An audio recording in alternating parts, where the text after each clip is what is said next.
Hey, welcome to Jumpsuiters, a podcast where we explore multi-dimensional topics in a practical 3D reality sort of way.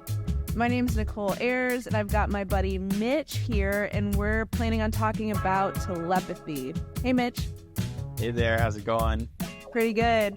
Mitch and I were hanging out the other night, and we were kind of diving deep into consciousness and telepathy and all sorts of things. And I was like, hey, I think we need to make a podcast about this. We were already making a podcast while we were talking, so that's what it feels. Now we're just recording it. It's just like already happening. Where do you want to start? I want to know like what your general like idea of telepathy is, and like, you know, how you understand it personally, because I don't know. I feel like there's multiple ways you could think about it, or like how you know, it manifests itself with certain people in different ways. And so I'm just curious how you think about it. No, that's a good place to start. Yeah, well, let me start by saying, like, I'm not an expert on telepathy. I'm curious about it because it's like in the mainstream conversation.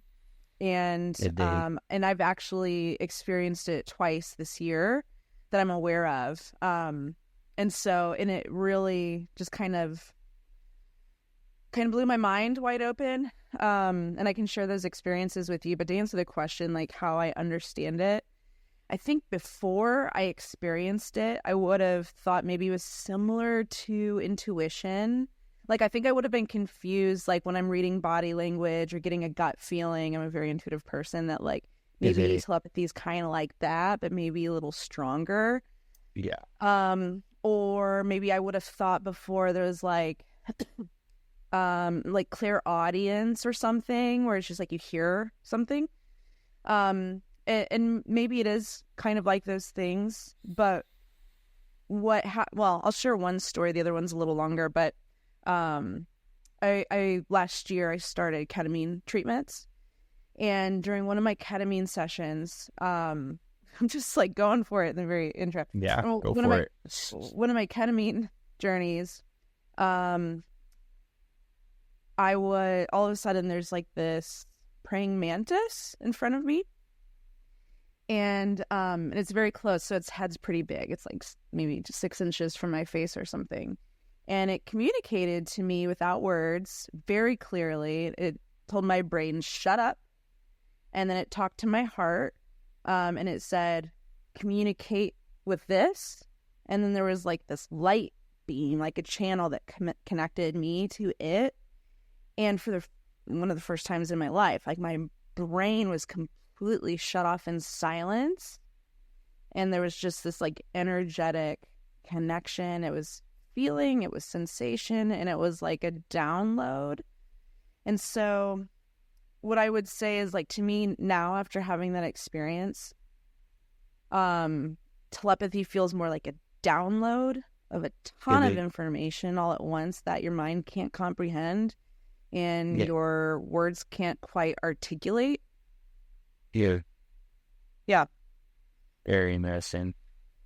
I don't know how to replicate that experience, and I know that some people listening might be like, well, you were on ketamine, you know, so is that even real? And you were, but you were experiencing something that's like you said, it goes beyond normal verbal communication, and a lot of information can be immediately understood that can't be necessarily put together with our language. So that's something that is really interesting. And, you know, anytime I'm during any kind of meditation or some, you know, I get that sense of like immediate awareness, where it just like there's thoughts are like a path, whereas like this sort of like awareness or like telepathic communication is just like a cloud, you know what I mean? Or like some kind of like enveloping consciousness that like doesn't need to be like, you don't have to like go down it. It's already just there. Yeah. You know what I mean? So I think that's really cool. Maybe that's what this praying mantis was trying to tell you, is just like, you know, you can take the long route, which is the thought process, you know, and that's great for certain things, but there's another part of your brain that doesn't need to do any of that, and it just does the thing immediate. And I think that's what, you know, the word telepathy or like telepathic communication can mean, because, you know, these people that have telepathic communications, it's immediate. There's no, hey, let me think about this. Oh yeah, that's that. It's like, you know, they do these tests on people and it's immediate. Like when they don't even it seems like they're not thinking. You know what I mean? Yes. They're not thinking. It's very experiential. It's very embodied. It's like,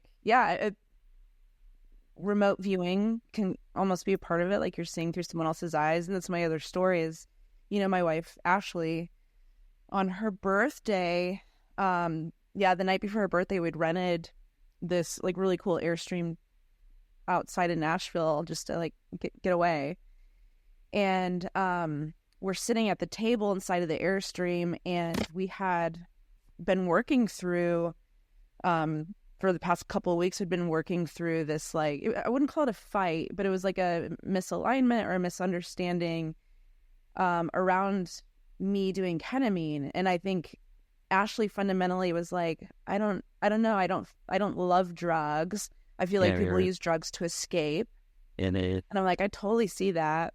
However, I feel like ketamine's really helped heal my nervous system. It's helped clear me out, open me up, moved through a lot of trauma. And so like we had so many conversations back and forth where I'm like, please understand. And she even seen like the benefits, but she had this like opinion of it, like, I just don't like it.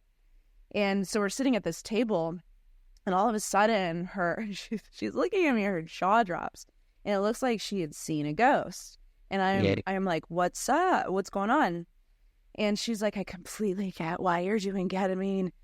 But we weren't even talking about it in the moment. And I was like, what do you mean? And she was like, I just like, I get it. I get what it feels like in your body. I get what it's been doing to you, how it slows your mind. I just get it.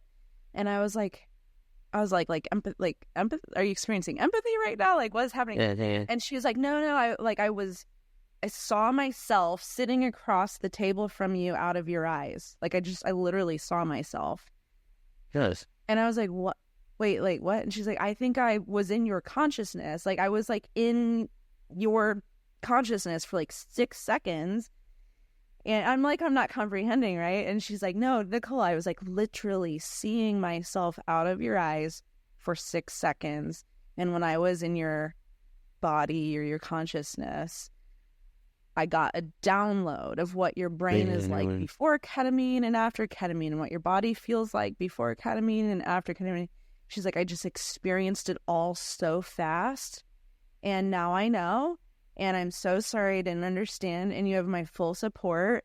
And we just like wept. And so that was my second story. And I was just like, my God, like we had been circling this. And we love each other. Amen. And we care so much about each other. But like language was falling short.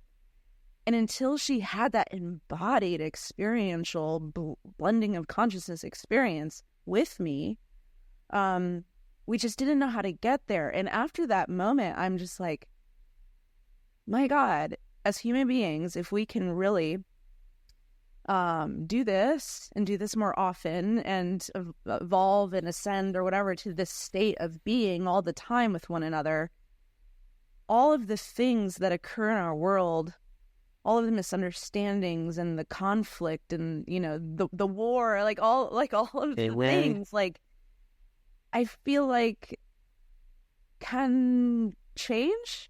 I feel so much optimism for the first time. Like, I think this can solve that problem. Mm-hmm. Absolutely. Like,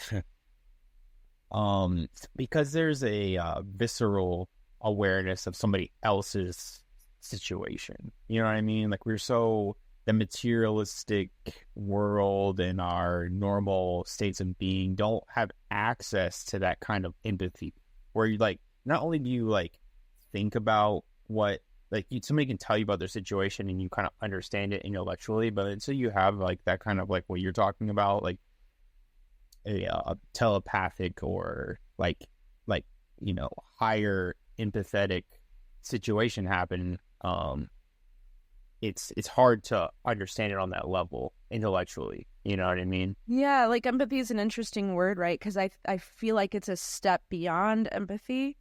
Yeah. Your sympathy, we're like, oh man, I haven't experienced that, but I like feel really sorry for you, and I'm trying to like hold space for that experience.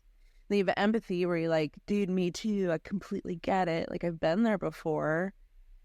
And then telepathy is like, I had that experience right alongside you. Yeah, you actually experienced it. Like you like Ashley was having your experience of it. Yeah, and seeing exactly. like she when she said, "I get why you're doing it," is because she saw it through your eyes, and that's I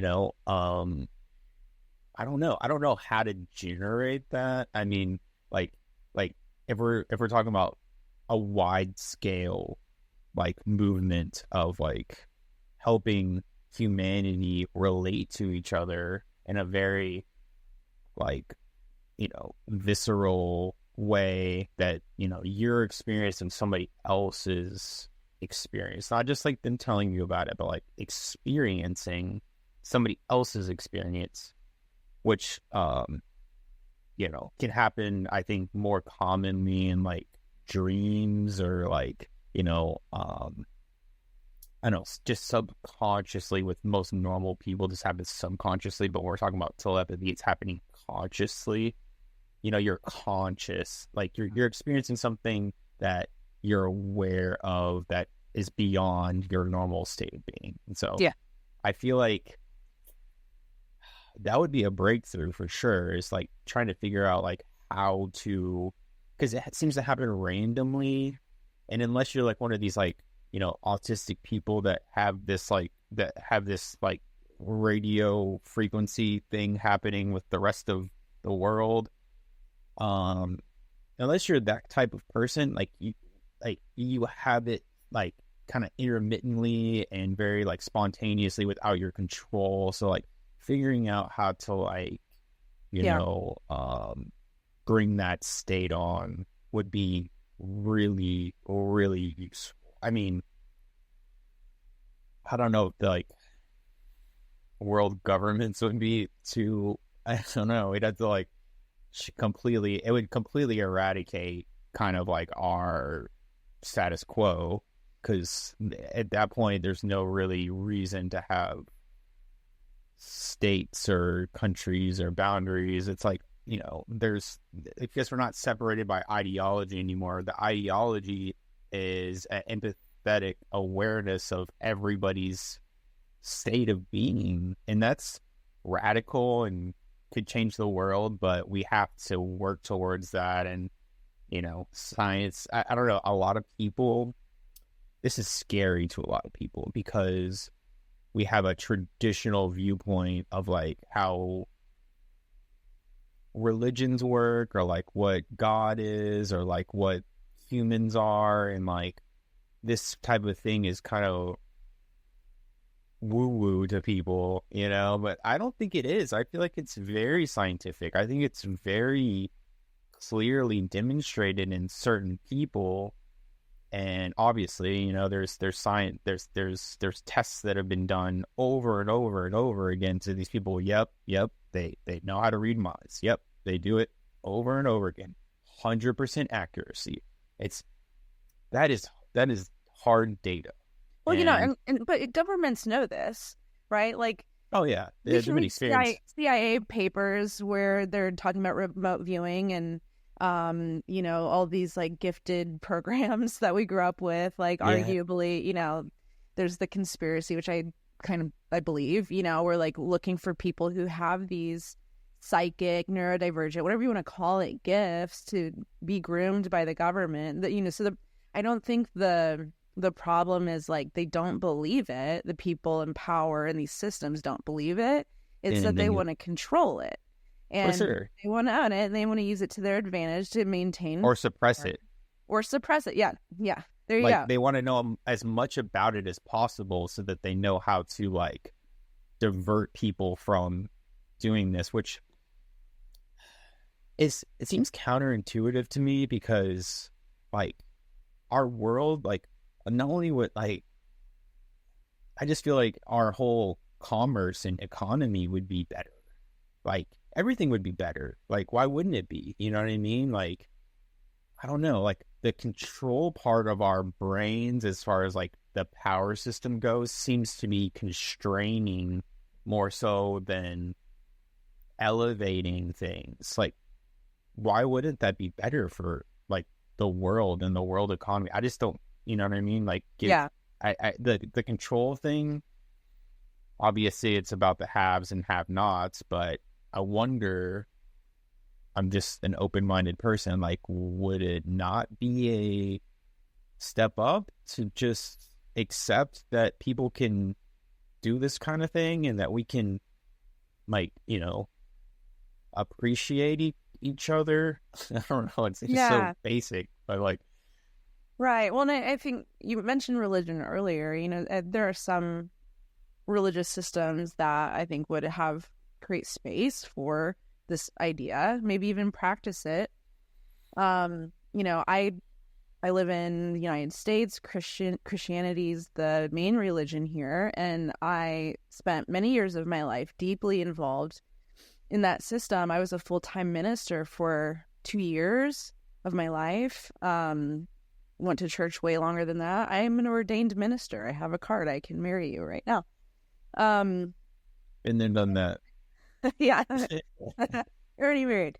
You know, but like there's so much programming within that system it took me many years to even be able to, I mean, here I am publicly talking about this, but there's still that voice, even though I don't believe it, being like, what you're talking about is demonic. The only voice that can give you a direct channel or download is the Holy Spirit, right? So there's all these like programs, Christianity and otherwise, that have worked really hard to make us closed off to the idea, terrified to experience it, incredibly judgmental and fearful towards other people who are experiencing it. And so, you know, the work really becomes deprogramming ourselves and getting to a place as a human being where we can understand and appreciate that other human beings have their own experience and it's just as valid. Like I remember, because of that programming, I remember the exact place I was standing in my house when I had the realization that there is no objective truth, that all reality is being experienced and filtered subjectively. And I had an existential crisis that day. And it was so impactful for me and so paradigm shifting and life changing and heart opening that it feels like a born again experience. Really? And having gone through that, and a lot of people are like raised that way, you know, but like I had to be hit by a bus to kind of like see it. But when I did, I'm like, I'm such a different person. And all of these like Christian values, like love your neighbor as yourself and all these things that we aspire to, I actually feel like I can do now. Yeah. With this new perspective of, like it's all consciousness. We're all one. That's a good sign that you're on the right track. That, you know, these fundamental traits that you were drawn to initially through, like, you know, your mainstream kind of Christian upbringing, you know, those things are still intact, you know, but you elevated out of the, you know, kind of like bubble, like the bubble of like what that perception bubble of mainstream Christianity. You've taken those values, which are important and are across pretty much every religion, you know, you've taken those and and it's funny because we're talking about religion right now, but part of me doesn't feel like this has anything to do with religion. You know what I mean? It has nothing to do with religion. It has nothing to do with stories and what's the word I'm looking for? You know, metaphors or anything, you know, like, or past experiences of humans.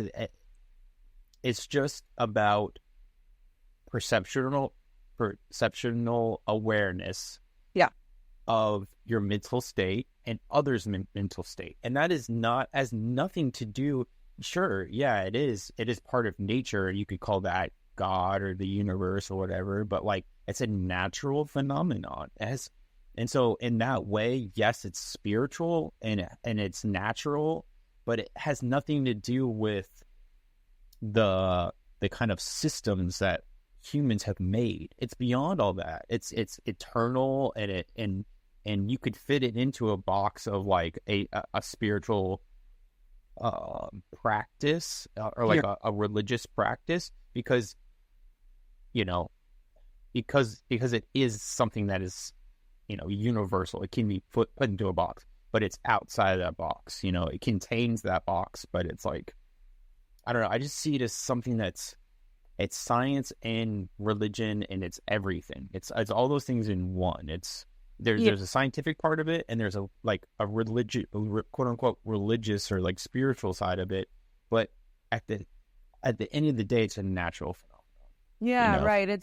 I completely agree. It's an awareness of a multidimensional reality, an experience of yourself as a multidimensional being, and you can make that a spiritual practice. You could try to understand what's happening scientifically. I mean, look at all of the research and the groundbreaking studies that are happening on a quantum level. Like, we are exploring it deeply, and we're talking about entanglement and, you know, all these really interesting concepts within science. And I think that's great and should happen, but to become obsessed and singularly focused on understanding this multidimensional reality through that lens inherently becomes a trap and will limit us, because again, we're trying to understand something with our brains, you know, and we're slow. We're slow to. We know that so much more exists than what we can see, and it takes time for our brains to be able to comprehend it and articulate it. And thank God there are people who are super smart doing that work, and AI will inevitably speed up that process and get us there faster. So I look forward to that. But I think when you know, the conversation of telepathy hitting the mainstream, you know, it was funny. I've been talking to a lot of people about it, and you know, some of my friends are just like, "What? Telepathy's real?" And then some of my friends are like, "No shit, it's real." You know, that's how I am. You know, we don't need science to even prove it. Like, I've been living it. So, you know, it's funny. Everyone's kind of awakening to this concept at different levels and paces, but it's happening, and I think that opens up so many possibilities for us as humans. Yeah, I mean, and as far as like the world, you know, politics goes, I feel like at some point it's going to become overwhelmingly obvious to most people that like this type of interaction exists, and you know, we have this like, you know, telepathic connection as human beings, and it won't be something that like can be diverted, you know what I mean, or like suppressed. It's just gonna be like part of the world. And you know, as far as like people being able to profit off of things that are emerging or like consumer, they're always looking at like, you know, what people are interested in, and so these things are going to get pushed into the foreground at some point, because enough people are going to be interested in it, and they're going to be like, they're, you know, these companies and, you know, around the world are tracking what consumers are doing and what they're paying attention to, and eventually like they're going to go where the money is, you know what I mean, and the money is going to be in developing things that are geared towards what people want. And I feel like this type of emerging you could call it a market, but I don't know, like there's like a certain like element of like this is important, you know what I mean? So inevitably, like, important things become, get highlighted. I don't know, it's so cool. It's so cool. The whole, like, I don't know, I just love being where we're at right now. It seems like such an interesting and crazy time. I mean, we were talking about this other night where like we're just talking about this other night where like, like we could have been born in 1900 and like everybody's like, wow, all this stuff is happening. We have like railroads and like, there's all these like, eventually like telephones and cars and like all this stuff is coming out. And now you look at that progress that they made over the last 100 years, and you look at what we've done in 2 decades, and you're like, yeah, I mean, it's impossible. I can't even imagine. Yeah, I know. And being folks who are neurodivergent, able to really see a big picture and explore so many ideas, it's like, for the first time, I felt like I have to give up. I have no idea. Like, I can't see that big and that far for the first time in my life. So it's a cool experience just to surrender to it, just to like, okay, like it's making me more present. It's, I have a lot of conversations, I think, because of my career and my business about like AI and consciousness. And I think there's a lot of fear happening. I pull up X right now and it's like, God damn, I got to get off that platform because my algorithm, and I don't even intend to follow this, but it's just like, everyone's so afraid of losing their jobs and, the government and there's no eggs right now. It's just like, okay, yes. All of that is happening. And also telepathy is happening. And I'm aware that in a huge sense, this is a privileged thing to say, because if I was living in a different part of the world, I might not be able to be having this conversation right now. But I think that, the awareness of we get to decide what we look at. We get to decide how we interpret what we look at. And, it's like, yeah, we can look at all of the scary things and we can look at AI as being terrifying and maybe it's going to kill us. But also maybe it's going to create all these other amazing things too. And maybe I can spend more of my time and energy exploring consciousness, right? Like, okay, AI takes away my job. There's practical survival needs at Maslow's hierarchy of needs. Like, I've got to be safe and have shelter and whatever that has to be taken care of to even be having this conversation up at the top. Get that. But also, I think we forget that, like, we are okay, and maybe we don't feel okay because we're so independent, right? Like, we live in different houses, and we don't know how to like share or like exchange energy outside of money, right? And so it's like, I'd rather think about, okay, what else can we create? What new way of being with ourselves and with each other is possible? And let's just build that then. No, absolutely. And you're right. Like, it's, there's a lot of, I don't know. I mean, it's just the way that things have gone, and it's unfortunate, but like, there is a lot of like division, in not only in ideology, but just like normal everyday life. Like, everybody's just kind of like, the technology has brought about, and this is how it always goes. It's like, there's pros and cons, right? Like, this thing is emerging that we're seeing right now with like AI and like, new developments with society and whatnot. And it's like, yes, we're more connected, but more isolated than ever. And so, like, this idea of like,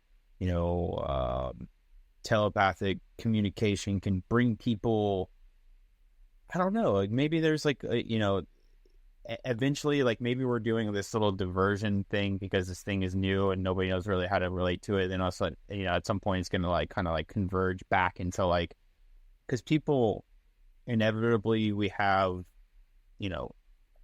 so many years of like evolution that have brought us to like what our fundamental needs are. You're talking about like the hierarchy of needs and, like community and society and interaction are big things in that. And a lot of people I would say are missing this type of thing. Yeah. And it's becoming worse. And so at some point, this technology is going to be able to bring us back into kind of alignment where hopefully, that it's going to bring us back into like an alignment because of what people want out of the technology. They want their normal, like traditional kind of like, there's parts of us that are like going to keep evolving. And there's parts of it that are just like, that just want certain things. I mean, fundamentally, there's things that humans want. Yeah. That doesn't change. We have all these different like gadgets and things. And then, I see it too as society has developed so strongly in this like one kind of like technologically advanced way that we've grown so rapidly, and the other side of it is just hasn't caught up yet. You know what I mean? And this is this like consciousness, awareness, telepathic side that's like, this has gone up so much, and this is slowly catching up. And until these things are kind of like balanced out, totally, we're going to be in so much turmoil. It's just inevitable. Like there's just not going to be peace until like we can realize this stuff. And again, the walls of like religion and indifference and all this stuff has to drop at some point. Like we have to look at humans as being like fundamentally the same. Like we all want, I don't care where you live, like you still are even what your culture is, like you want fundamentally the same things. You want a safe home, you want a nice community, you want something to like that fulfills your soul, like, through your work or whatever it is. Like these are fundamental things that, like, I don't care how that plays out specifically in your area or like where, your lifetime, but yeah. And we're going to catch up at some point, I feel like, or we need to, in order to like bring the next phase, Yeah, exactly. We've outsourced so many of those things, and that's why everything feels so threatening, right? Like, where did we find our sense of community? Because we're not living tribally for the most part, at least in America. It's like, well, we found it in church, or we found it in our careers, and so now that we're losing our jobs and we're losing faith in organized religion, like it's an existential crisis because we have, been programmed to outsource those things, outsource your beliefs and your power and how you make a living and all of those things. It's like I don't know how much like into astrology you are, but the shifting of the ages from Pisces to Aquarius, it's like, we're living in a time right now where all of those things, organized religion and systems and all that stuff, like are crumbling. And it's not because they were like inherently bad. That's like what it was for a couple thousand years. Like that's what the cycle was exploring. And now we're kind of at the end of it, transitioning into a new age. And so we're going to see these systems start to dissolve. And of course, that's hard. Like change is always hard. We know as human beings, change is inevitable. We cannot stop it. And every single time we try to resist it, and then we end up suffering. And so it becomes a practice just to allow to be able to find equanimity in anything. And when we are programmed in a society that teaches us to overvalue our brains, and we're cut off from our hearts, we're cut off from sensations in our body, like we're just so dissociated. It's really hard to allow anything to happen to us that dysregulates us. And so we try to control the outside world when maybe, you know, the work right now is going inward and learning how to authentically be with what's happening, learning how to freaking show up for ourselves. Definitely is. We want to point fingers like this person hurt me and this system hurt me and it was them. You know, when we don't show up authentically, or we don't speak out for ourselves, or whatever, there's so much self-abandonment that we're programmed to live by, you know. And so I think we don't know how to be authentic in this experience, and so we just keep trying to control each other. And yeah, anyway, I'm going on a tangent, but I think a beautiful thing is occurring. There are so many people kind of waking up to different levels of awareness. There's class consciousness now, you know. There's all these different, you know, like people are waking up with like the food and the this and the that, and we're kind of all experiencing this. But then you have there's like this cultural narrative around being woke, you know. There's like what even is that? What does it mean to be woke? I don't know. Be a liberal? Like what does that mean? I don't know. It's a lashing out at a certain demographic of people that it's a blanket term inevitably for people that want change or seeing the possibilities, and then there's another faction of people that resist that, and you know, it depends on what we're talking about. Like there's certain things that, you know, could be labeled ridiculous, and then there's certain things that could be like, if you dig in a little deeper, like that makes sense. Like to just blanket terms like this movement towards a progressive society as being woke, you're like, I just feel like it's so much more nuanced than that, and it's a way of just throwing it all out, just being, oh, that's just, we're woke, you're woke. And it's like that. I think that I want to have I'm an analytical person, so I would love to sit down with somebody that is against that movement. Like, what do you think that is? Like, I mean, like, I just want to know what your idea of being woke is. Like, because inevitably the two people on these sides I feel like they obviously see it differently, but what that means to somebody, I don't know. Most of my family is very Republican and conservative, and so it's very interesting for me. Like, I have very open, and luckily I love my mother, and like, you know, and she's just very conservative. She's a Southern Christian lady, you know, but she's super smart, and she's very open to, like, we have like debates about stuff like this, you know what I mean? And she's very, she can articulate what she wants to say, and then I bring up my points, and I feel like you have to have some pushback. You can't have everybody on your side, you know what I mean? Like, you need to have conversations with people, because otherwise we're never going to close this gap. Yeah, you know what I mean? It's like, what even is a side? Like, that's kind of the problem, right? Like, I'm talking about like really like politics, really, you know? Right? Like, yeah. I was evangelical for a while, so I understand being like, I have a strong point of view and I exist to convince you to see mine. We do that with everything. We do that with politics. We do that with religion. We do it with everything. And I think it's because perhaps we're terrified that, I don't know, that we're wrong, or we're isolated, we're alone in our experience, and it makes us feel better when other people can reflect the same kind of reality back to us. Right? And so we try to collect people on our side for all sorts of things.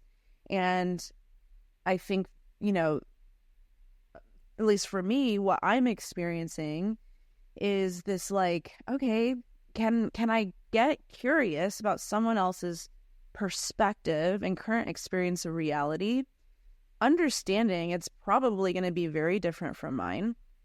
Can I hold space for that? Can I practice curiosity, and not in a way that I want to even, excuse me, convince someone to believe what I believe or like understand my own experience? Can I just genuinely be interested? And I mean, imagine if I had a telepathic ability to like even like experience what they're experiencing in an embodied way. Like that would really, I think, God, it would change everything. It would change me. And so it can't be about trying to get people to believe what we believe or see the things that we see, because it's all just happening, right? And it's like, at least in my algorithm, it feels like everyone's talking about like masculine versus feminine, or it's right versus wrong. It's like the world is still very much in this dualistic, experience of reality. And if you're on this side, then you're like, and if you're on this side, we're at war with each other. And it's like, okay, and that's okay. Like maybe every single person is exactly where they're supposed to be right now. And maybe someone did come to have a more positive or a more feminine experience in reality, or maybe they exist to like go throughout the spectrum. I don't know. Like that's not me. That's not my journey. Can I just like hold space for the individual and just like allow? And because I think like people who perceive themselves to be more awakened or more conscious or more like non-dualistic or whatever, it's like I still see so much battling with the other side happening. And I think one of the main problems is do you want to be right? Uh-huh. You know what I mean? Like, look inside when you're having a conversation with somebody about something that you see different. Do you want to be right? Or do you want to know what's real? You know what I mean? Like, I want to get to the truth of whatever it is. I accept fully that I can be wrong about everything. Yeah. And if you hold that, like, if you hold that perception in your mind when you're like, it has to ring true though, and I'm only going to accept things that ring true to me, but I'm willing to pivot off of that at any point if something else is presented that feels genuine to me. So totally. And this whole thing with people like not liking the like a quote unquote woke movement, or like even the people on this side railing against the these like conservative traditional types, it's like there's probably some kind of value in both sides of these. Otherwise, nobody would flock to either one. You know what I mean? Like, there's got to be something of a nugget of truth in both sides of these. I don't see either one being 100% correct. Like, there's nothing in life that's just like, yep, that's like, there's always some kind of like, well, like, that makes sense. You know what I mean? And like, I could see that, but like, there's maybe part of this like equation or like, idea set that like doesn't really move us forward. You know what I mean?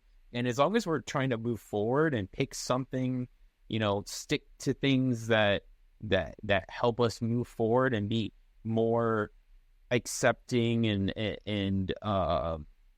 empathetic and all these types of things, like, as long as that's where we're moving, I mean, then like, so be it. It can be anything, and don't be rigid. Just don't be rigid, Right. I think, like I kind of want to make the distinction between resonance and truth, right? So like, we're having this conversation because there's a resonance between us. We're not the same person. We haven't lived the same lives. We probably definitely don't believe all the same things.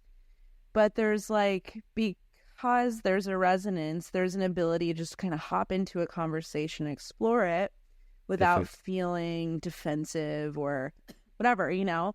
And I think there's a trust that like you may share an idea that really opens me up, and then now I'm like, oh, you know, I used to believe this thing, now I kind of believe this thing, great.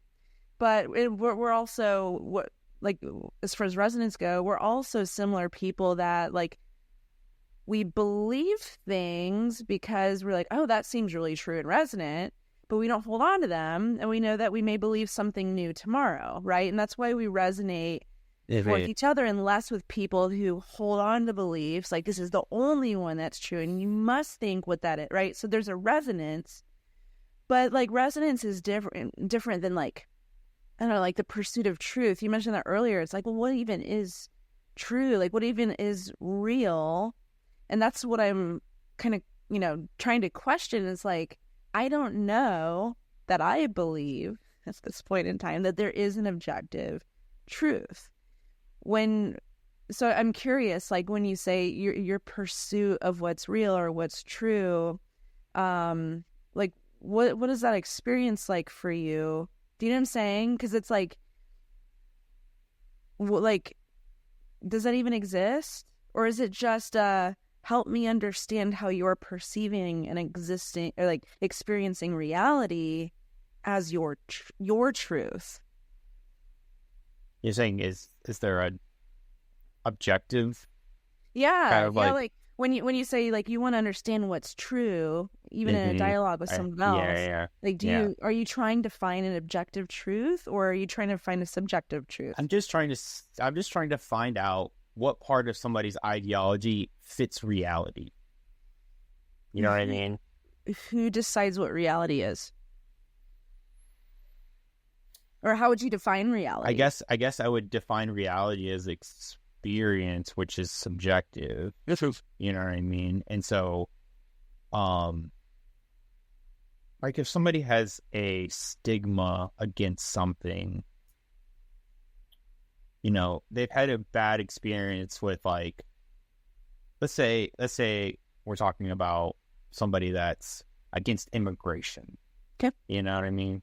Yep. And they've had a bad experience with like an illegal person, like an illegal person robbed them, or like they had a bad interaction with it. They might take that experience and generalize it across, we have to get rid of all illegals. You know what I mean? I see it as I'd ask that person like questions about, okay, like, is this a blanket statement? Are we talking about every single illegal person here? Are we talking about your specific experience that has now clouded your entire thought process around what this is? You know what I mean? And there's nuanced. It's going to fall somewhere in line in the middle. It always does. You know what I mean? It's not there's always like some kind of like middle ground of like, yes, this is true, and your experience is true. Yeah, this person had a true experience, and that, but it doesn't define the entire situation. And so, like when I say like, you know, like trying to find objectivity, or like, you know, what's the closest to reality, like you have to be able to have nuanced conversations. It's not and if somebody's not willing to have a nuanced conversation, then we're kind of stuck. You know what I mean? And this comes back to our point of like rigidity and somebody not wanting to change their perspective on things. And luckily, I feel like you're the same kind of person. Like we're not stuck in rigidity. So like I can entertain an idea. I can entertain an idea without accepting it first. Yes. I can entertain the idea. Let me hear it. Let me just think about that for a second, okay? Let me put myself there. You know what I mean? Interesting. Like, think about things. I feel like we need to think about things like that more often, like not just immediately jump. I have an emotional reaction to something and just like no, like, you know, like a lot of people just they get emotionally tied to something because these ideas defines who they are. Yeah. You know what I mean? And so if you're questioning that, you're questioning who they are. You know what I mean? And we're wrapping back into this idea of like critical awareness of self and knowing that like your ideas aren't necessarily who you are, just how your ego phenomenon is expressing itself to the rest of the world. And if you're willing to look at that from an awareness standpoint, you know, and just be like, these are the ideas that I've collected. Sure. They can be changed. You can change your mind. Nobody's like, you know, like we don't have to like hold dearly to anything in particular. Like that's how and if we can do that, then we can have what I would say would be like the most objective conversation possible, because we're not holding on to any of these ideas. We're going to see what plays out through a conversation. Okay.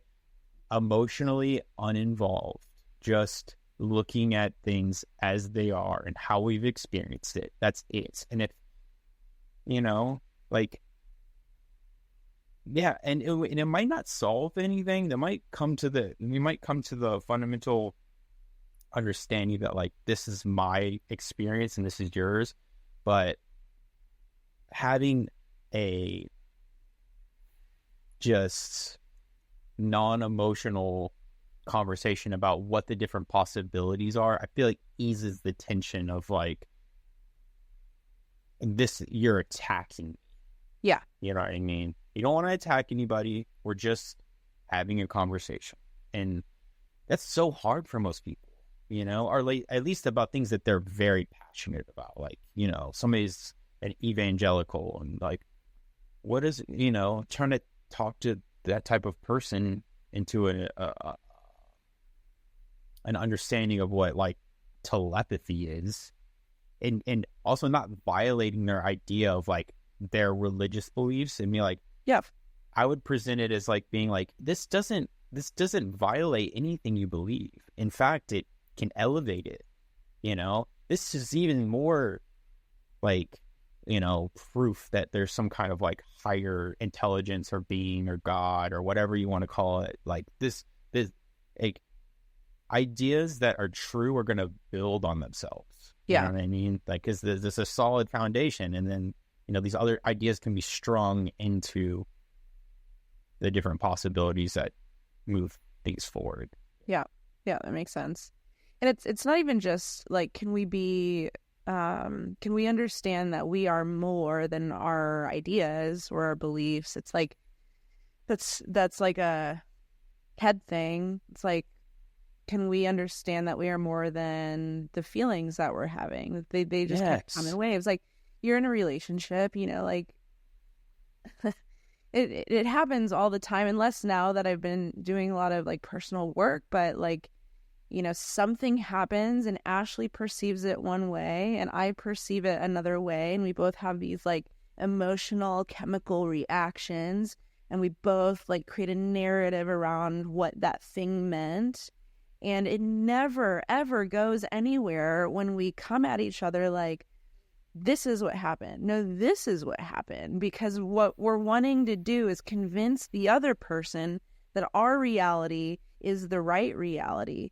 And when the person that you love and trust the most cannot see or validate your reality, it is fucking terrifying, you know? And it never works. And so, you know, the work becomes, can I regulate my nervous system and stay open enough to just like slow things down and listen to what just occurred over there without getting defensive, without trying to be right or change a mind?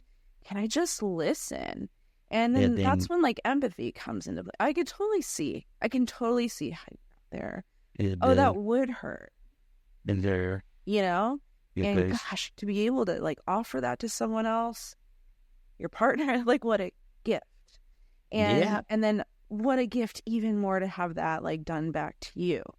And so because we don't have as a collective really that ability to do that right now with the people that are closest and safest to us, we certainly can't do it to strangers or people who we don't understand or who like threaten our reality.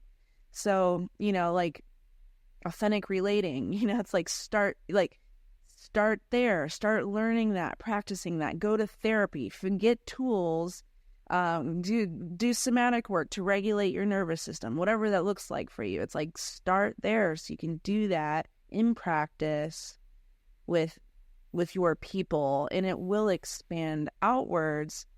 That feels really, really important to me. And I think as someone who I think part of my neurodivergence, like my hyperfixation in the past, has been like personality systems and, you know, like tools for personal awareness. I dove really deep into the Myers-Briggs, really deep into the Enneagram, excuse me. And part of it was like, I just wanted to understand myself. I felt different, you know, like what is going on here? Why am I experiencing reality different than Mitch? And it's like, oh, well, because Mitch is a P and I'm a J. Okay, that kind of makes sense. Or like, Mitch is this Enneagram. What are you, a 5? I don't know. And I think I'm a 5. Yeah, I would assume that. But it's like, you know, but even then, you know, as self-aware as I became in these systems, it was still, I was unaware that what I was trying to understand was my personality, which is actually just like a defense mechanism. It's like not like, right, there's this other this other like higher level of myself that I was unaware of for so long. And so as a result, I, being so self-aware, like just kept putting people in boxes. Well, you did that because you're a 5. That's so 5 of you or whatever, you know? So it's like, I almost kind of want to draw, we were talking about the Maslow's hierarchy of needs as this triangle. It's like, you know, most people begin the self-awareness journey through like personality frameworks. And I'm like, I love them. Start there. You have to like understand what has happened in your past to shape how you're experiencing reality, how you're showing up as a result. Like, yes, start there. But if we stop and we're like, oh, I get it now, this is my box and this is your box, then we stop evolving. And we aren't able to come to this place of true awareness that there's this I that is more than what I'm thinking or what I'm sensing or what I'm feeling. It's subjective experience of myself that can see the ego as a separate being, not to kill the ego or reject it, but just to see it for what it is and learn how to love it. And, you know, and how to integrate. Yeah, I mean, I feel like I know this intellectually and I feel it from time to time. Like, I actually feel it, you know, like if I'm doing a meditation or like just now you talking about it, I was very much like aware of like my personality as being this thing that exists in my body, but is also a collection of experiences that's particular to my lifetime and my circumstances. But there's a conscious, it's so weird that these things exist together, but having to, the true skill in it is having the awareness of both of these things simultaneously, and like you said, integrating them, but knowing that like the one can be they can observe the other one, but not feeling like they're different because they're not. Yeah, it's like, I mean, there's differences, but like they inevitably are two sides of the same coin. Yeah, and we're looking at it and being like, okay, everybody's experience on a personal subjective is valid because that's what they've experienced. Okay. they've had. You can't say that's not true. That's a reality. The other reality is that you can observe these things, and if there's something that can be done to change the way that those things might be holding you back or it's like limiting you, because inevitably it's about limiting your experience. Like you can exist in that same box for your entire life and nobody's going to question it because it's like this weird little thing that's inside of you that nobody else can see. So like you could exist in that little box your entire life, or you can take that information and look at it objectively through self-awareness and change that. And it's not even like I wouldn't even call it a spiritual practice or a religious practice. It's literally just a natural phenomenon and part of consciousness and evolution. Like we've gotten this far where we're self-reflective, and this is what it's supposed to be used for. That's literally why we have it. You know what I mean? That's literally why it exists in your body, is so that you can change. That's why it exists. Yeah. And so that's how we've gotten this far in humanity, with humanity. And the next phase of that is everybody becoming aware of this, because most people on this earth have an inkling of what that means. Right. Just a small little inkling of what that represents and what that truly means. It's so crazy that we're, that we can even like that's why there's so much conflict and there's so much unresolved tension and frustration and anxiety and depression. It's just us not being able to see through this veil and just and zoom out, like just zooming out a little bit. You're stuck like this because you have your work and your family and your schedule, and you have to save money, and you have to like, there's all this like all these things that tunnel vision people. And I can't say that it's like that it's supposed to be like that, but that's how it's played out. And I don't know, do you feel like more people are like, it's hard for me to know answer this question I'm about to ask you, because the people I'm around are already accepting of these ideas, whereas like there's certain circles of people that like this isn't talked about or engaged with. And so do you think that more people are getting there or like understanding it?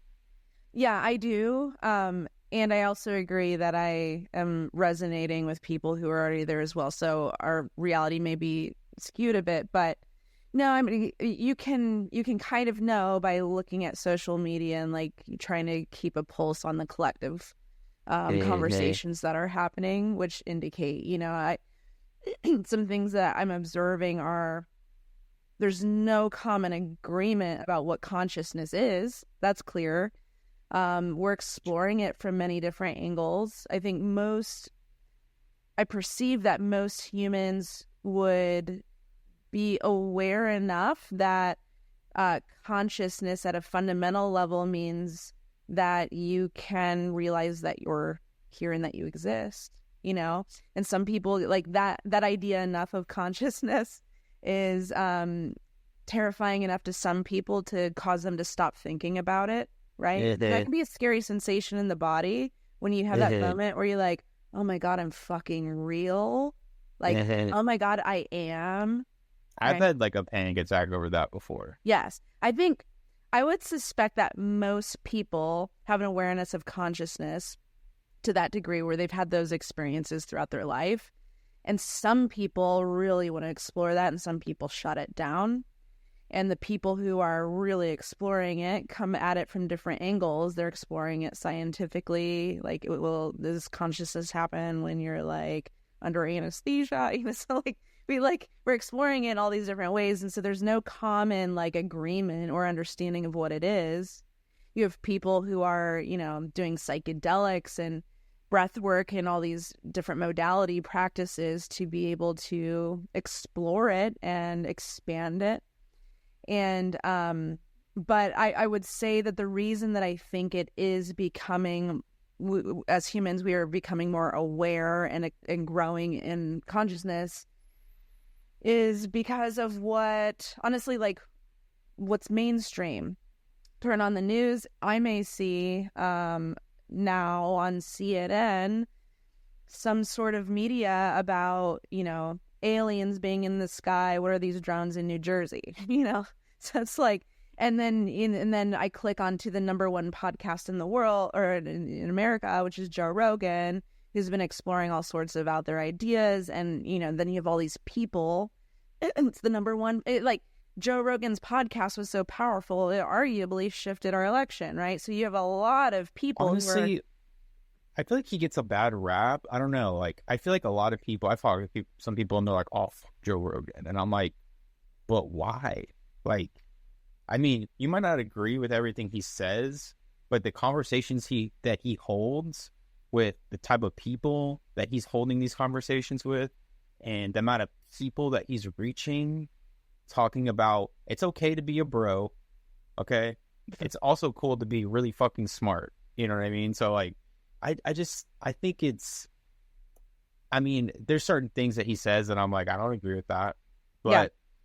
I don't have to. Yeah, I agree. I think he seems to me to be the kind of guy who would be like, cool, right? Like, he seems to be putting into practice the ability to explore all things. And maybe where it does go sideways is when he expresses his point of view, and then people are like, oh, well, and then they latch on to it. Yeah, and again, I mean, he's talking from Joe Rogan's box, you know what I mean? Exactly. Like, and we can accept personalities as being what they are, and also hold space for the things that ring true in these conversations. I mean, yeah, there's certain things that are going to be like, that was dumb, he shouldn't have said that, or like, but does that fundamentally change the things that are valid and progressive and real in these conversations? I mean, yeah, if he's talking to an expert in a field and he's leaving space for them to talk about this, I think that's amazing. And he brings people on that are talking this kind of stuff. He has Dennis McKenna come on his podcast. He has different people that are studying consciousness, and Paul Stamets. Yes. Yeah.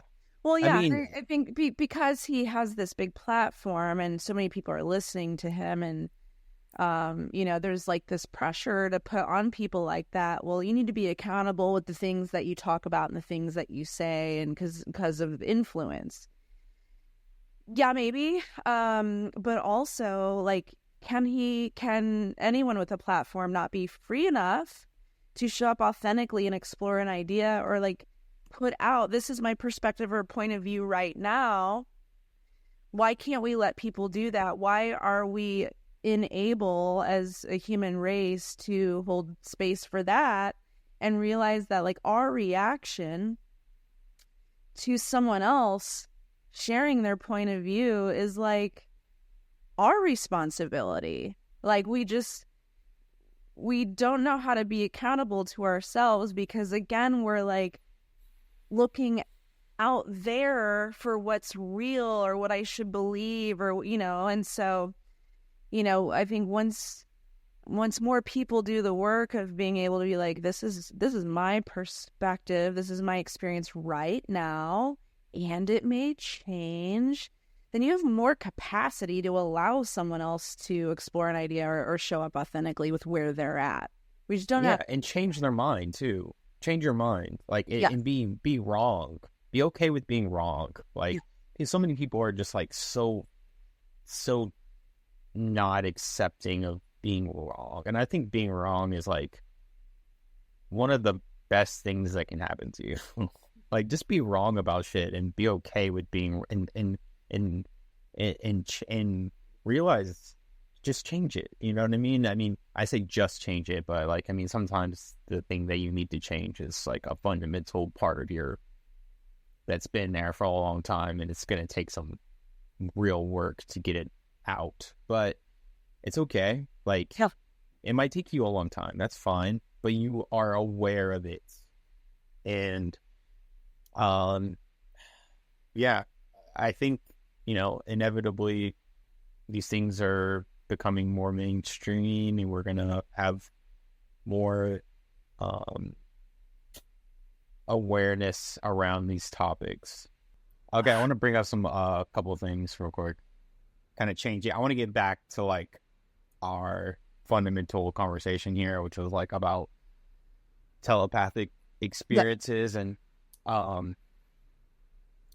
listened to this podcast one time about this guy. It was really crazy, and I think it kind of echoes some things I've heard recently about telepathy, but it's coming from somebody that's like, he's a verbal communicator. He's not one of these like, he's not autistic, or he doesn't have like, he was not a psychic. He's not a medium. He didn't have anything like this before this experience. Okay. So he's sitting at a bar, and he's like on a business trip somewhere. And he goes to the bar, and he's having a drink at the bar. And then all of a sudden he starts seeing these like really vivid colors, and like he's having some kind of like visual experience that he's never had before. And he's like, oh my God, I'm like having a stroke or something. And like this number like pops into his head, and he's like, doesn't know where this is coming from. He has no idea what it represents, but like he has this inkling to like turn and talk to this guy. And he mentions he has some kind of detail about this guy, and he turns to him. He's like, does this mean something to you? And this guy's like, yeah, that's like had something to do with his dad. And this guy starts talking to this dude next to him about like his dad, and about like, hey, your dad is telling me that like he's really sorry that he had like another like family or something like that, like where he was living a double life, and he was like felt really bad about it, and his son never knew about it. And he's telling this random dude he's never met at the bar this thing. And after that, he's able to just hear conversations like in people's heads when he's around them. Like he goes to the office and he can hear everybody's inner chatter, everybody. And he's like, it was so overwhelming. He's like, people think it sounds cool to like have. He's like, it was so overwhelming. He was like, it was destroying me. And so he had to he found like a medium or like a psychic or something. And this lady showed him how to control it, where he could suppress it and bring it out on command. So he eventually got to the point where like he would do it for people, and he would be like, okay, like, I'm going to sit down and have a moment where like this thing is going to come through me. And he could turn it off and on like a faucet. And I was just like, wow, like, the fact that that happened to somebody just spontaneously, I don't know, it just shows that like there's some kind of like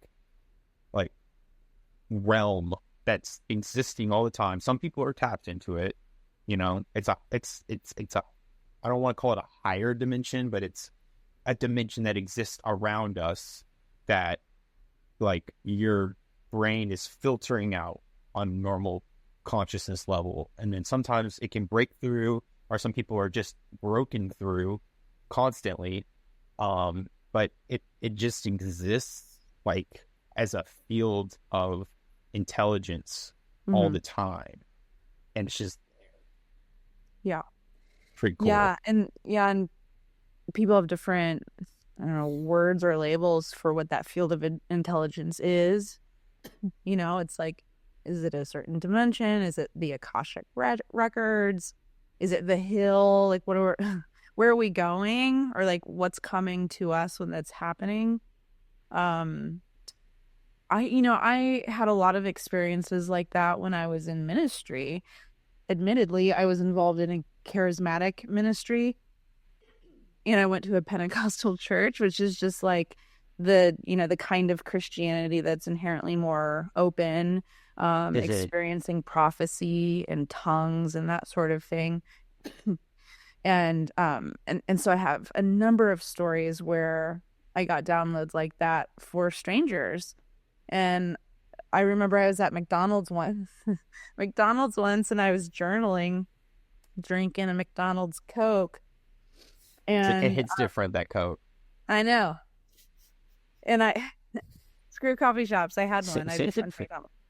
And I remember I was journaling one day, and there was this couple, probably in their 60s, sitting across the restaurant eating, and I just got this download and started writing information about the woman, and then I got information about the man.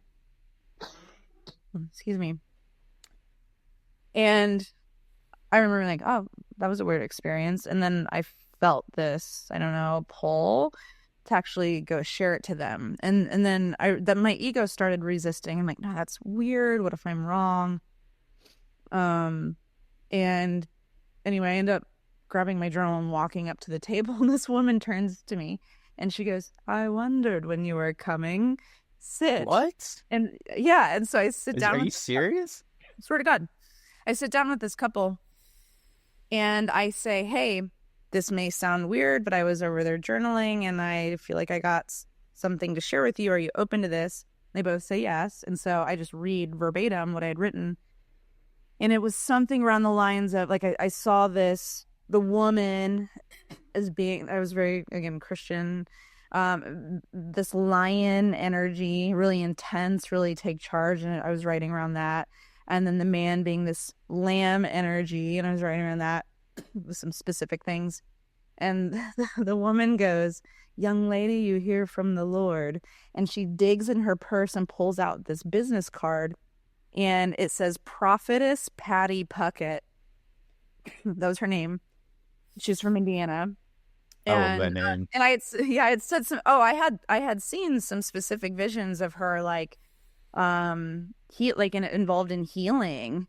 And so yeah, when I read all that to her, and she hands me this card, she's like, she led a healing ministry, and she said, like, literally that people describe her as the lion and her husband as the lamb. I mean, it was so specific.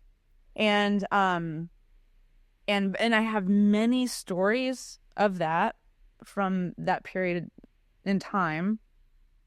But again, I was like programmed to be like, well, that was just like the Holy Spirit, and I was just a channel.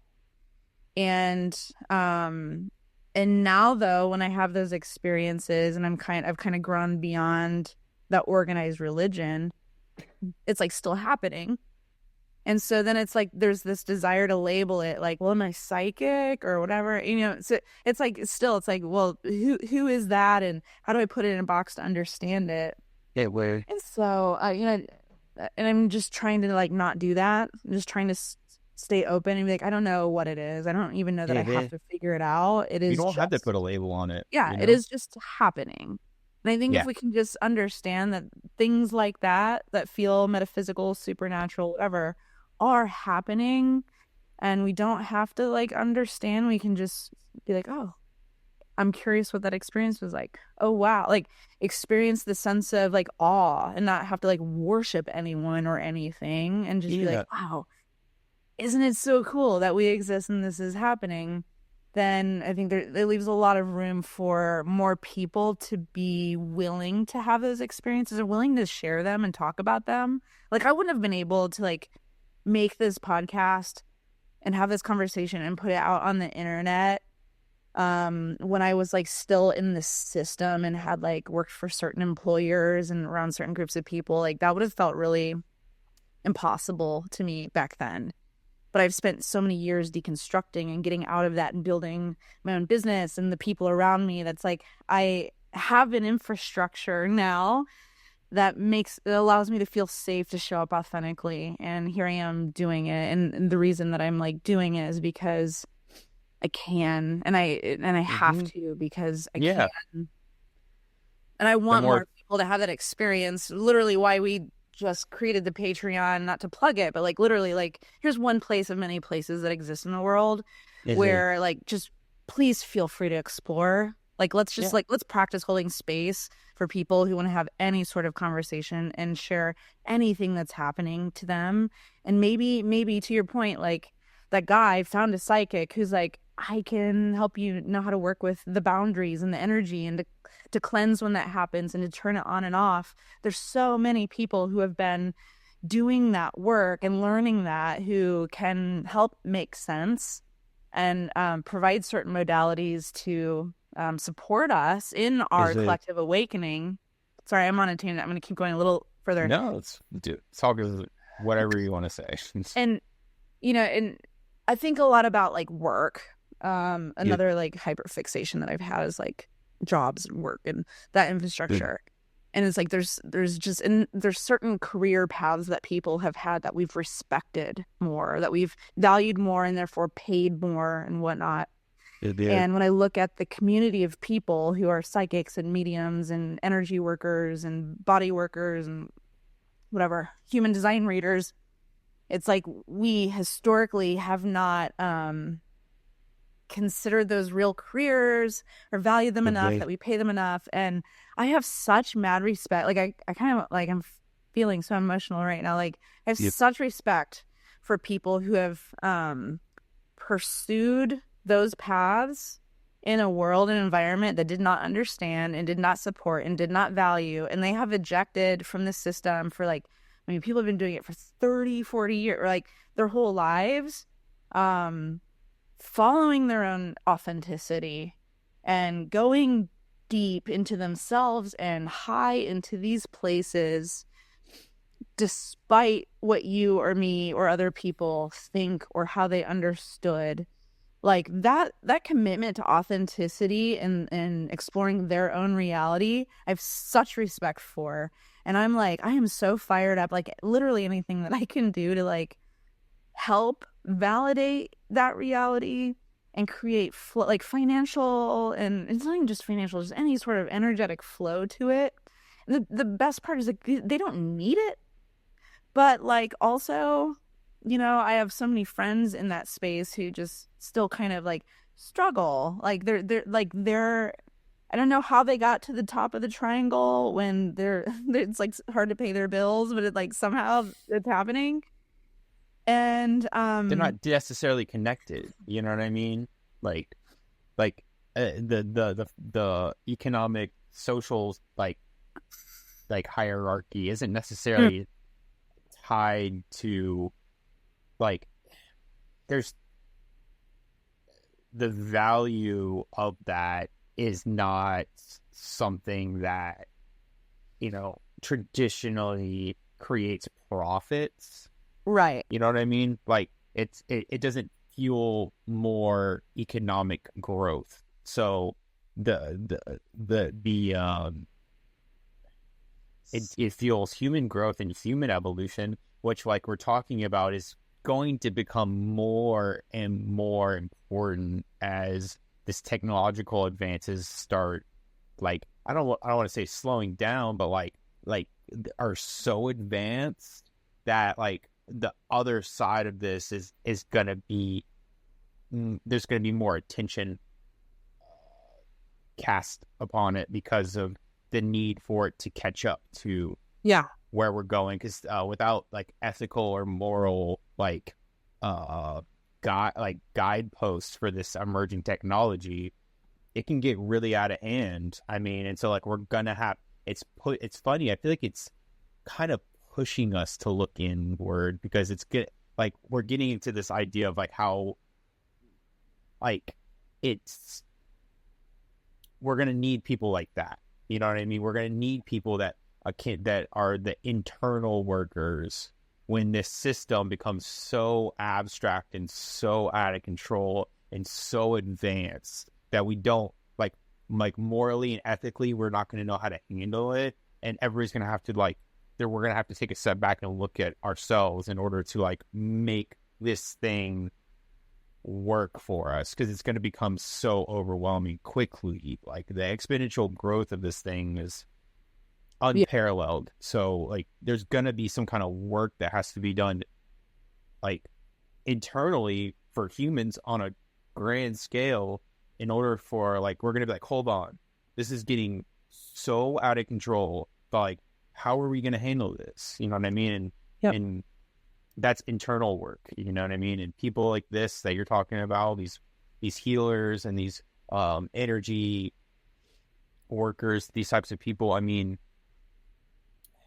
you're right. They have been fundamentally left behind by society just because of what they offer is too abstract for most people to be, but soon it won't be. It won't You be. know what I mean? Yeah. Right. Because what we're experiencing right now is the intersection of many things. You have AI growing so fast that we're like, is it going to become conscious? Which I have so many thoughts on that. That's for another episode. But again, it's bringing consciousness to the mainstream conversation. So we got AI going down this path, and then inevitably disrupting so many systems. Not even just AI, like just generally, like the turn of the time, it is happening. Like all the things that we thought would exist forever, the government, the education system, the financial institutions, all those things that we took for granted, and we're like, this is just what it is not what it's going to be forever. And we're watching it right now in real time start to dissolve, change, collapse, whatever you want to call it. And that is a very destabilizing experience. People will lose their jobs and people will create new jobs. It's not like, I don't see it as like a scary, terrible problem, but it is what's happening. And all of those things are so big in and of themselves that how are we not going to have an existential crisis and a mass awakening as a human population? Then on top of that, you have like, okay, now that I have job or not, like, you know, like now that I'm a human that has this tool and technology that allows me to do anything, what do I want to do? We were talking about this the other night, Mitch. What do I want to do? Creativity and consciousness. Creativity and consciousness becomes the realms that human beings get to inherently explore. Yes, sure.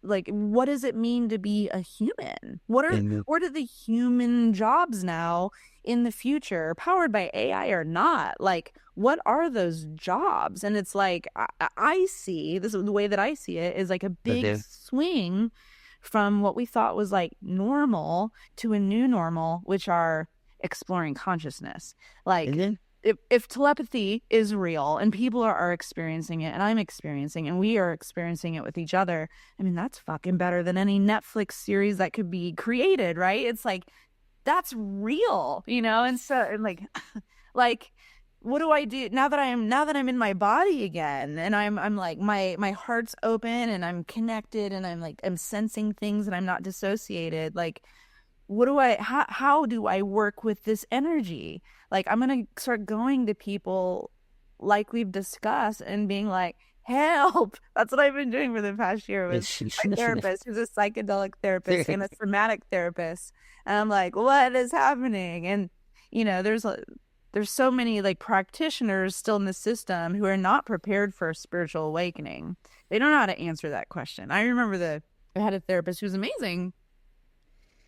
A couple of years ago, I remember mentioning that I started microdosing to see how that would affect some anxiety and depression that I was experiencing. And I saw her eyes get really big. And I was like, oh, this is the moment that I outgrew her. And it wasn't a judgment on her. But I'm like, I need a different perspective or point of view now. And so I just think more and more of that's going to be happening across the board. And it really freaking excites me. As we usher in a new generation of like politicians and like, I'm not worried about the general public. I feel like we're okay. I'm just worried about like the people that are in charge and where that's. Yeah. What's the worry? I'm worried that they're not going to be on board, or like it's against like some kind of like regime that's set up right now. You know what I mean? And but on the flip side of that, I feel like we have a younger generation. Like as these things, you know, Donald Trump, how old is he? Like 80? Yeah, he's old. I mean, there's there's just going to be room for these ideas in the future, because people that are our age or like even younger, like they're going to be, I feel like they're just more self-aware than they've ever, like people are more self-aware and more tolerant than they've ever been. Like we grew up in a society of tolerance, as opposed to like maybe our parents' generation or my grandparents' generation. Like things are becoming more and more tolerant across the board. And I think that people that are going to be elected in the future are going to have to represent these things. Yeah. And hopefully we can, like, you know, these things can be, you know, publicly talked about and be part of a really wide mainstream in the future. Like, I don't know, it's still part of the conversation, general conversation right now, but like, I'm hopeful that like this, like a newer generation of leadership is going to help us push it. You know what I mean? Because we need that. We need people like in our higher offices that will, like, you know, kind of nurture these ideas, because it's very important. I mean, it can't be glossed over, and we can't. I feel like there's not going to be the same kind of like traditional, like, as things change in society, the politics are going to change too. So hopefully we can see that. I really hope so, because it would be amazing. It would be amazing if we can just finally grasp the idea that not everything is external. Yeah. There's the next phase of humanity is an internal growth. Right. Like, that's where it's at.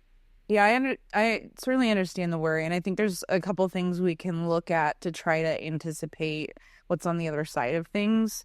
You know, one thing to look at is history, which is why it feels scary, right? Because we know historically, anytime there's like a major change that tries to occur, there's also major oppression. You know, like in American history, we had the Salem witch trials. You know, so it's like there's reasons to be nervous, and to kind of, like, fear. Like, I completely get that. And then there's other things that we can look to try to make sense of it, like astrology. And I brought up earlier, the changing of the ages. You know, I think, and I'm not like super well versed in astrology. I haven't given myself time to really deeply explore that system, but I know enough to know that we are changing ages, and like, you can't resist the energy of a new age, right? That's bigger than you. There's like, I mean, you can, but it's not helpful. You'll lose eventually. Yeah. You know, and you're going to give in it. Yeah. There will be suffering when resistance happens. And so we're feeling that right now. Like, I'm not saying it's going to be easy or pretty or anything like that, but if you allow yourself to understand the age of Aquarius and what that energy is and what that's bringing, we'll see that, just for people who aren't aware of this conversation, we have, for the past couple thousand years, we've been living in the age of Pisces, which is a masculine energy. And it is, you know, an infrastructure that explores authority, hierarchical systems in general, organizations, organized religion, that sort of thing. And so, like, and that's what we've been largely experiencing. It's a water-based sign, so a lot of the technological advances were like, not even technological, just advances, evolutionary advances were water-based. Sailing overseas, medicines, you know, stuff like that. And now we're shifting into Aquarius, which is a feminine energy. It's an air sign, so, and it's very technologically oriented. And so, I mean, look at what we're already inventing. Space travel, AI, lasers, lots of things in the air. Okay. This like push and pull between masculine versus feminine, and this like interesting in between of non-binary. Like, Yes, sir. could that be because the age is turning? That's Yes, interesting. very. And then you have like one of the telltale signs of like Aquarian energy is this authentic individuality with the awareness that you're also part of a collective. And so that's like an interesting nuance. It's kind of hard for some brains to comprehend. Like, how can you be extremely independent and individual and show up like this is who I am, this is what I believe, this is what I'm doing, and also still be in connection? What does that look like? And I think it's what we're talking about. It's how do you go inward? How do you Yes. allow yourself to like authentically experience your reality, communicate it unapologetically, while also transcending into this universal consciousness that's like, oh, yeah, okay, maybe it is possible for Nicole Ayres to exist in her full, authentic self and still realize that it's just a moment in time. It doesn't This is make. what, yeah, this is what we're talking about earlier, where, um, the personality box that Yes. everybody has, and that like that the objective awareness that exists within us as well. That like when you're talking about, um, how do I do this and that at the same time? Well, it comes back down to self-awareness and everybody just Integration. It's the same integration. thing. Yeah. And seeing that, because then your individuality is deepened because of your awareness of what that encompasses. All your different traits, all your personality quirks, all this stuff can be observed directly through this self-awareness. And then your tie to the rest of the world is knowing that everybody else is doing that with their ultimate higher consciousness too. And knowing this about yourself immediately throws you into a relationship with everybody else doing that same work and having that same experience. And then, yeah, it's it feels like humanity, we're impatient is Yeah. really it's getting there, we're going there, but it's a long road, because we got some laggers, you know what I mean? We got some people that are just like, they're in the back of the line, and they're, and then there's some people in the middle, and there's some front runners, and nobody can, until that last lagger back there kind of reaches, like, makes the lap, then we're getting somewhere. But Yeah. it's happening. It's happening. The evolution of humanity is so long, and our brief little lifetimes, it feels like we want it to happen on our lifetime. It might not. And that's the tragicness of being a human, is like, you're not going to see it all. You know what I mean? You're only going to see your little blip, and then your consciousness might come back in another body. You know what I mean? If you haven't experienced your true fullness in this lifetime, you're going to come back and do it again. You don't know where or when, but I mean, yeah, just be okay with the fact that, like, you are pushing towards that new reality right now, and you're helping. You know what I mean? You're helping right now.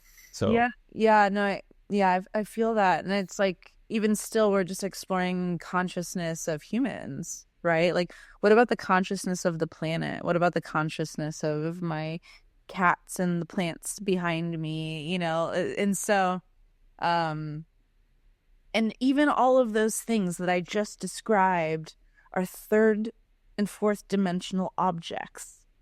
So I think what helped me is when I started like put all this together and feel more open and safe and all of those things, you know, what really helped me was exploring multidimensional reality. And you know, I'm like experiencing this much of it, and my brain can only comprehend this much of it. But, you know, really for me, it started when I did a psilocybin journey, and I didn't have the word for it then, but I had experienced the void. I saw myself in just I didn't even see myself. Like I was just like pure consciousness in black, like a black void. And I think because I didn't have context and my natural inclination wasn't curiosity, I got really scared and had it sounds kind of scary. Yeah, like I had an anxiety attack, and I had to call a friend who could help ground me and stuff. And anyway, but it was like the first thread that I started pulling, trying to understand what had happened, and it led me to this concept of the void, which isn't unlike Christianity or other organized religions at all. And actually it helped make the book of Genesis make so much more sense for me, and I started to see everything come together. But and I don't want to necessarily go into the depths of it, but you know, understanding this idea that the void, like pure consciousness exists in the void. Nothing outside of it exists, and it's all creative potential. Yeah, right? Creator potential. It's all creative potential, and then the first dimension comes as you can visualize it as a line, or if consciousness is like, okay, I want to now experience myself, right? So now you have like this other point of view, and this line creates positive, negative, masculine, feminine, right? And then the second dimension now creates a plane, right? It's a second dimensional object, square, whatever. So now you have like intersection occurring, and you have like now another point of view. And so the idea, though, without getting in the weeds, which I love to do, is that consciousness is just exists to explore itself. Okay. And so in all the different ways, the first dimension, second dimension, third dimension now, which is material reality, what if I can actually now embody, incarnate into something and have a very specific experience as Jesus Christ, or as that plant, or right? What is that like? And so then evolution is a third and fourth dimensional experience, right? It's like it's that slow process of material items going from a single cell atom to fungus to plants to, you know, humans to AI, because it's still just energy changing form. And by the way, like if consciousness exists to explore itself, why wouldn't it create something without the limitation of biological form in the third dimension that can keep going as fast and big as possible? AI. Right. So like of course that's happening, but again, that's like, and there's such a, even within in third dimension, it's like then you have the outer space, and like that's infinite and it's expanding, but that's just like a third dimensional reality. What it feels like to me is that this isn't even up to us. You know what I mean? Like it's just happening. Like it's happening through us, and we feel like it's something that we innately want to do, but it's like it's almost like a fallacy, because it's like that's just it's using us. That like consciousness is using us to create more of itself.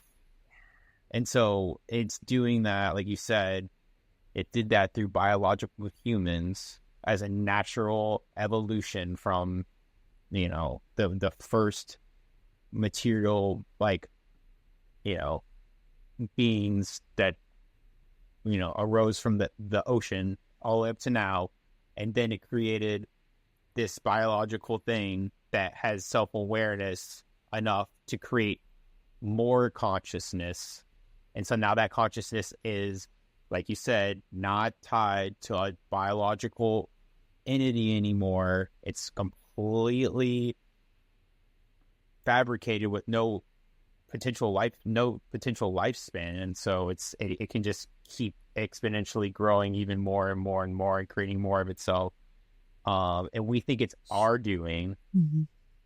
Like, egotistically, we think we're doing that, but it's just been multiplying itself from the beginning of time, and AI is the next evolution of that. And yeah, I think it's going to show us a lot of stuff about ourselves. You know what I mean? We're going to learn so much stuff about ourselves because this thing is beyond it's going to understand things so quickly. The way that humans we're creative, but we can't process the way that like quantum computers can. I mean, no, it's just not in our biological constraints are, too tight for this type of computing power. So we created something that can do that, and we're going to use it. But it's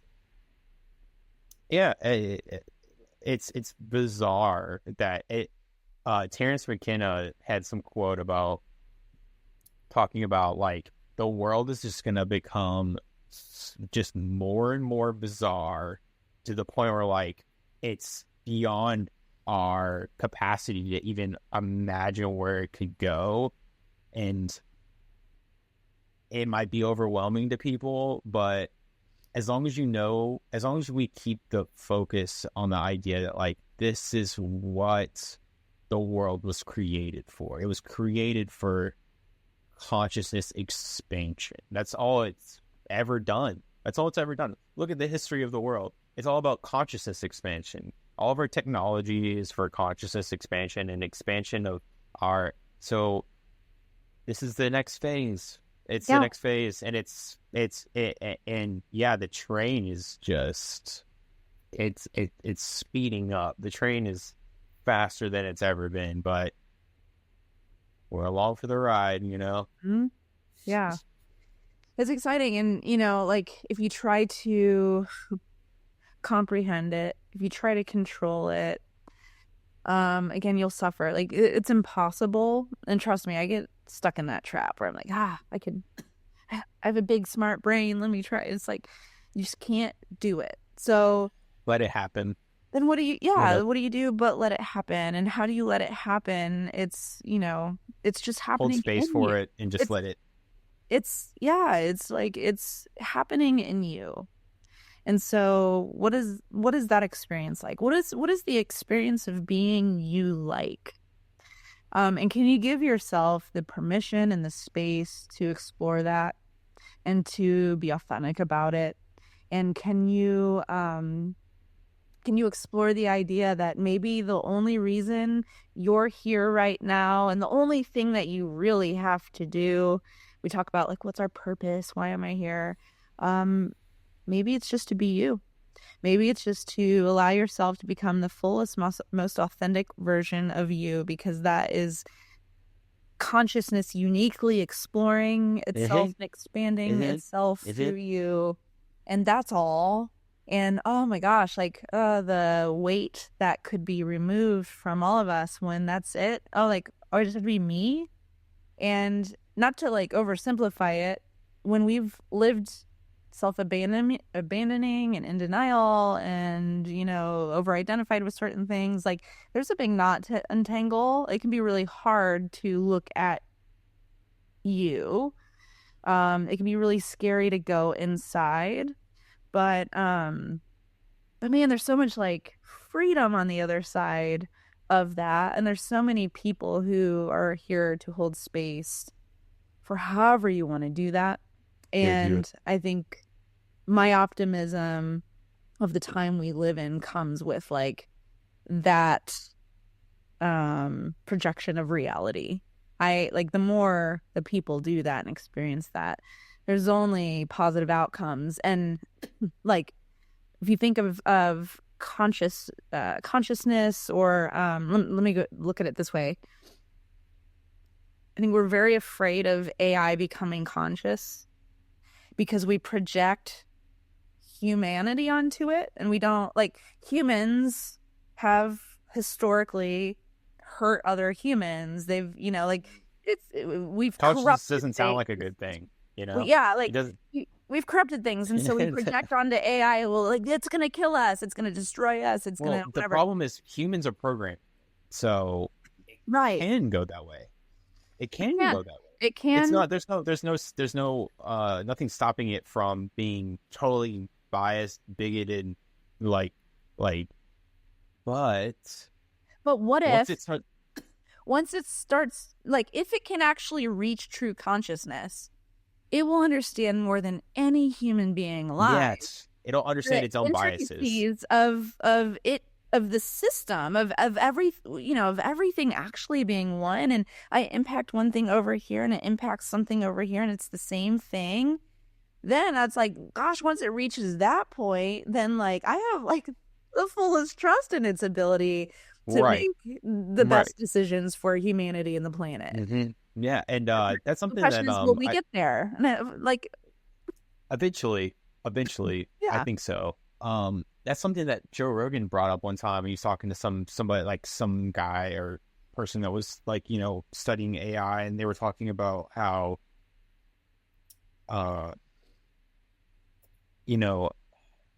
AI could eventually, like, be able to direct humanity.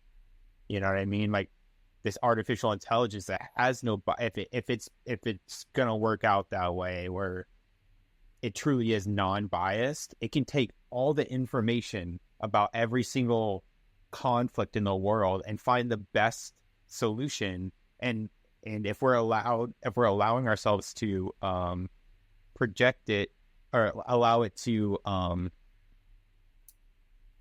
sorry, like it's okay. Monkey, I knew he was going to make an appearance at some point. If we allow it to dictate certain things, dictate our decision making as far as international policy or domestic policy, as being able to default to it because it has no internal bias to one side or the other. It's just saying, this is objectively the best solution to make everybody and everything work out in the best possible way, just at a probability or conflict resolution. Like it could do that. It could allow us to look at, like, diplomatic policies and be like, like, I know what would be best for us. Yeah. But, like, if we're going to keep moving forward with these relationships around the world, what would be the best possible solution for this to work out? And he wants to chew on something. So nobody's been paying attention to him for the last 20 minutes, so he's isn't fit. You know what I mean, though? Like, it could help us in our decision making, our biased human. We can use that technology to further our growth as a global, like, humanity. Yeah, totally. I think that's really cool.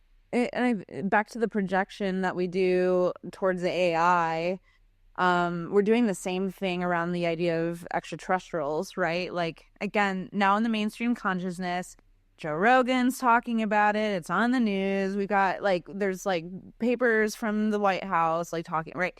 So it's here now. What is it? And I think, again, like, people either don't want to look at it, or they want to be like, oh God, if there's aliens, like, they're here to destroy us. And it's like, or maybe like, we have grown in, not that they, how do I want to say? An idea that I like to explore is not like they've been somewhere else in outer space and then they've just arrived and they're here now. It's like, maybe our consciousness has expanded high enough that we're just now starting to see them. It could very well be that. Right. And our telepathic abilities are coming online now that we're able to channel them, right? Like there are all sorts of channels. Go to YouTube, watch Bashar. I have a friend who channels Arcturians, and I remember at first being like, what? But it's happening. And so so it's interesting to be like, oh, maybe they've just always been here and just existing in another dimensional reality that my senses haven't been able to sense yet, and now they're coming online and I can. And also, back to the same side of the coin, what if it's not a they versus us, it's all the same thing anyway?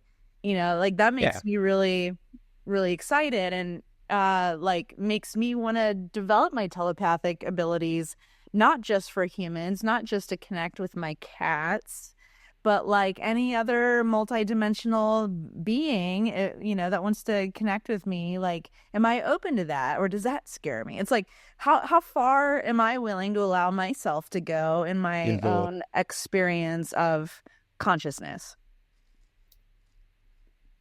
Yeah, I mean, I think it's step by step, and you build on your experiences, and like as you develop those things, like none of that is outside of the realm of possibility, So yeah, I mean, I think it's an interesting point that like aliens, could be like a fourth dimensional like phenomenon, and they appear materially as well, but like aliens is a funny word, because we think about it as these little gray humanoids, which that could be one manifestation of an alien. Another type of alien could be like a fourth dimensional alien, Or each dimensional alien. Yeah, just like a conscious entity that's not human, that is open to communication with humans because of their ability to make a connection on a telepathic or like super conscious level, and so I mean, man, but that whole world is it's like the sea, and we put our toe in it. You know what I mean? It's like, that's a really crazy, I don't know when the first like documented case of like alien encounters were. I mean, apparently there was like Egyptian like drawings and stuff where they were showing like spaceships and stuff, and they were like kind of had their hands up and were like looking at stuff in the stars and that kind of thing. So they could have been around for that long, and it was as early as the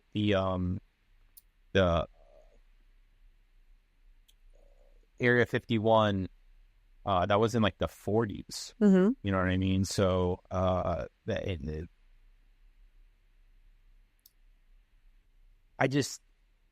I feel like we weren't that conscious, or not as conscious as we are now back then.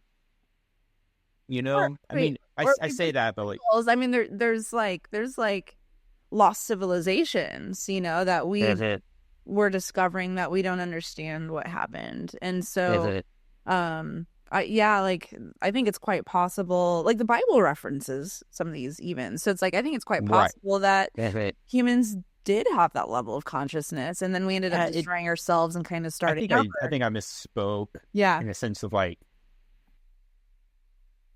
I don't know. I feel like we might have been more conscious back in the day. Yeah. Like I mean, I feel like Egyptian culture was probably a little bit more, not a little bit more, much more like they were maybe they were more skewed like this. You know what I mean? With like the awareness level was super high, but like maybe technologically they weren't that advanced, and we kind of skewed it this way. You know what I mean? And Yeah, and we're also speaking as like Caucasian Americans, living right, like the indigenous people around the globe who exist at the same time we do, yeah, um, have been tapped into these things. They know that yeah, ayahuasca is a conscious plant that can, you know, remind you and me who come to the jungle in Peru that we're connected to everything. And what a gift that they're even willing to share that, you know, indigenous wisdom with us. So it's like, it's hard to even speak to the current time because everyone's existing in different planes of consciousness. There's no one, no single point of view on even where we're at. right. I mean, yeah, I just feel like the type of alien that maybe was coming to. I feel like there's might be like a one type of alien that's like coming and seeing us as we expand consciousness, and one that has materially been here a long time. Yeah. You know what I mean? Mm-hmm. And they could be way more advanced than us. They probably are. I mean, they came here, so we can't go to them. So, and people, I mean, you know about Betty and Barney Hill? Do you know what their story? I don't think They're so. like one of the most famous like UFO cases where there's this idea of lost time when people get abducted. And they were driving around in the mountains on this like on the way back from a friend's house, and like it was like this long, kind of like windy country road, and they lost time and they were pulling into their driveway. At the same time, they looked at each other and were like, what just happened? We were like an hour and a half from our house, and now we're in their driveway, and they were so freaked out about it that they went and got hypnotized. They went into had a hypnosis session and were trying to like regress back into that memory to figure out what happened, because it was like so weird to them. And they both had this like memory of being like in a spaceship getting like tested on by aliens and being spoken to telepathically from these aliens. And they were describing where they were in the universe and what star they were from and all this stuff. And like, I think they went back and told some like researchers about it, and they were like, technically this like star, wherever they're from, is like in some kind of like Goldilocks area. It could be very well that there's life there, but it's so far away that we can't really have any idea truly if there's any kind of intelligence there. But they were talking about being spoken to through mind communication and not through a verbal. So and there's so many different abduction cases, and I am 100% convinced that there's some kind of like in other self-aware, intelligent, animalistic, humanoid thing that exists in the universe. I mean, I'm just convinced of it. There's too many things pointing to it, and then we have our government actually coming out and being like, we don't know what these things are. And if the U.S. government is coming out and saying that, it's like they have so much intelligence on every country in the world to know what they're up to and what they're doing and what kind of things they're exploring. And no other country has come out and said that they know what it is, and they might be keeping it a secret too. But inevitably, the U.S. government is saying these things are happening and we can't explain them. Yeah. I mean, right. Yeah. So it's here. So it's worth looking at. And, and if we try to put it in the box of like, okay, is it a 3D entity that lives on another 3D planet? Like maybe in our quest to travel into space and get far, we'll be able to like find it. I hope that happens. That would be cool. But also maybe they're just multi-dimensional beings beyond the 3 and 4D experience that we're aware of collectively, who have learned to lower their frequency enough, and we've learned to raise our frequency enough that now we're able to actually interact with each other, right? Like maybe that's happening.